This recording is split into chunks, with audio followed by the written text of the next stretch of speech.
Hi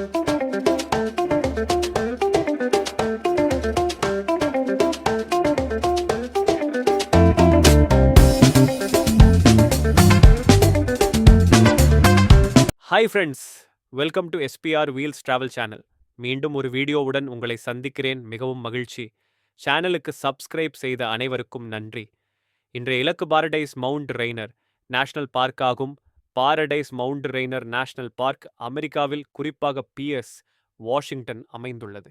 அமெரிக்காவின் வாஷிங்டனில் உள்ள மவுண்ட் ரெய்னர் தேசிய பூங்காவில் உள்ள மவுண்ட் ரெய்னரின் தெற்கு சரிவில் சுமார் 5400 அடி 1600 மீட்டர் உயரத்தில் உள்ள ஒரு பகுதியின் பெயர் பாரடைஸ். ஷியாட்டிலின் தென்கிழக்கில் இந்த பகுதி பியர்ஸ் மற்றும் லூயிஸ் மாவட்டங்களின் எல்லையில் அமைந்துள்ளது. மேலும் பாரடைஸ் பள்ளத்தாக்கு மற்றும் பாரடைஸ் நதியின் மூலமான பாரடைஸ் பனிப்பாறை ஆகியவை இதில் அடங்கும். 1885ஆம் ஆண்டு கோடையில் விரிண்டா லாங்மேர் அங்குள்ள ஆல்பைன் புல்வெளிகளில் காட்டுப்பூக்களை பார்த்தபோது பாரடைஸ் என்று பெயரிட்டார். பாரடைஸ் மவுண்ட் ரெய்னர் மற்றும் டார்டூஷ் மலைத்தொடரின் காட்சிகளையும் வழங்குகிறது.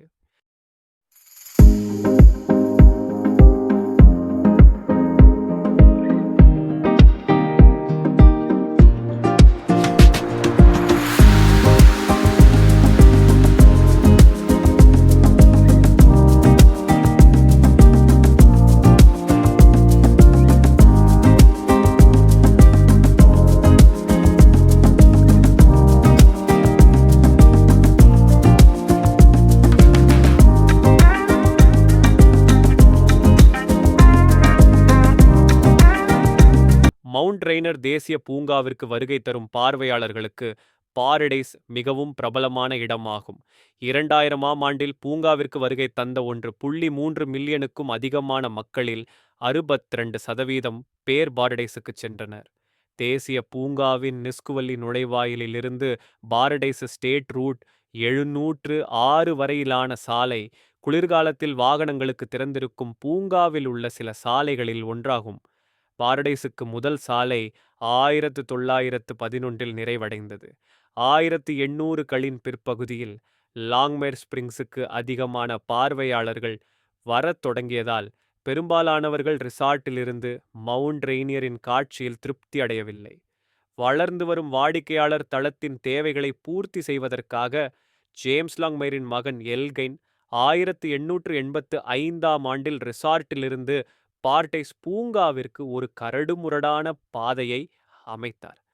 1892 அல்லது ஒருவேளை 1895 ஆம் ஆண்டில் ஏல்கனின் மகன் லியோனார்ட் ஹென்றி கார்ட்டர் என்ற ரிசார்ட் ஊழியருடன் சேர்ந்து பாரடைஸ் நதியை தொடர்ந்து பாரடைஸ் பூங்கா வரை ஒரு கால் மற்றும் கடிவாள பாதையை அமைத்தார்.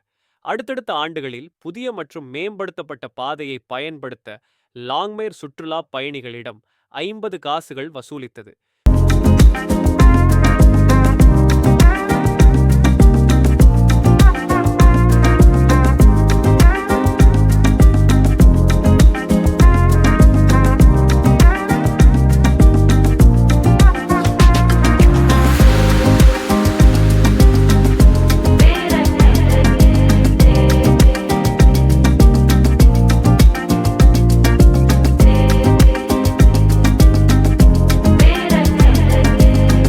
பாரடைஸ் என்பது 1916ஆம் ஆண்டு கட்டப்பட்ட வரலாற்று சிறப்புமிக்க பாரடைஸ் விடுதியின் இருப்பிடமாகும்.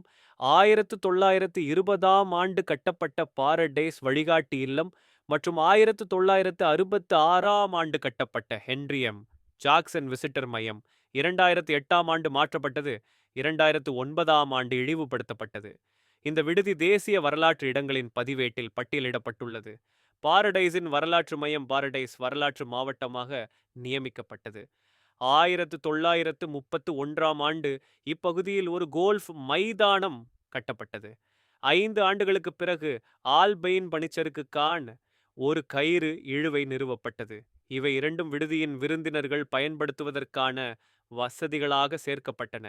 1942 முதல் 1943 வரை அமெரிக்க இராணுவம் குளிர்கால மலை நிலைமைகளுக்கான 87வது மலை காலாட்படை பயிற்சி படையினரை தங்க வைக்க இந்த விடுதியை பயன்படுத்தியது. தேசிய பூங்கா சேவை 2 வருட $30 மில்லியன் டாலர் திட்டத்தை மேற்கொண்டது. இது ஒரு பெரிய பூகம்பத்தை தாங்கும் வகையில் ஹென்றி எம். ஜாக்சன் விசிட்டர் மையத்தின் வடிவத்தில் அதே பேரில் ஒரு புதிய கட்டிடத்தை கட்டுவதற்கும் மேற்கொள்ளப்பட்டது. புதிய பார்வையாளர் மையத்துடன் சேர்த்து 2008ஆம் ஆண்டு விடுதி மீண்டும் திறக்கப்பட்டது. பழைய பார்வையாளர் மையம் 2009ஆம் ஆண்டு இடிக்கப்பட்டது. மவுண்ட் ரெய்னியர் தேசிய பூங்கா ஆண்டு முழுவதும் 24 மணி நேரமும் திறந்திருக்கும்.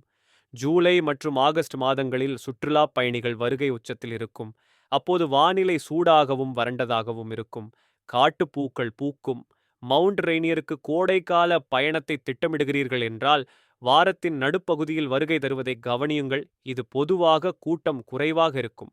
5 மைல்கள் சுற்றுப்பயணம், 1300 உயர் அதிகரிப்பு, சராசரி மலையேற்ற நேரம் 4 மணி நேரம்.